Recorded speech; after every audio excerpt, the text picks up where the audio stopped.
Is there any way to move millions of Haitians into rich white liberal neighborhoods? I mean it.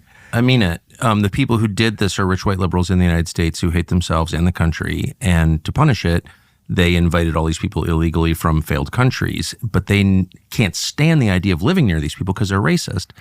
So why wouldn't you move every Haitian to Bethesda and Brookline and Aspen and Martha's Vineyard and Nantucket like today? Can we do that? I will donate money if we can do that. We absolutely could. Look what the Martha's Vineyards did. They put them on there. Like, this whole thing. They called the cops immediately because they're racist. Governor Abbott done more to secure this border than anybody in this administration. Guy's great. DeSantis the same.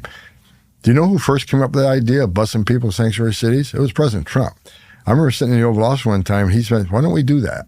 So we started putting plans together, but the Remain in Mexico program was such a game changer, we couldn't fill a bus up if we wanted to.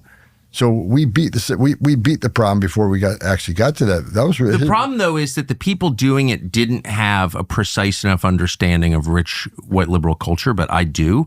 So they would bus them to New York, then they wind up in Midtown and Queens. Okay, none of the people who are doing this were affected by it. But I could give you a list of zip codes where, like, Tony Blinken lives and stuff like that, because I know that world.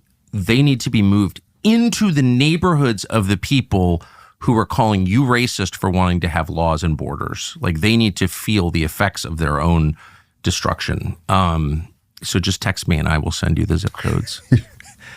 I mean it too. Because what happened is they opened the borders and then all these people like moved to Jackson, Wyoming, to the least diverse zip codes in the country. They literally ran to the hills to get away from diversity.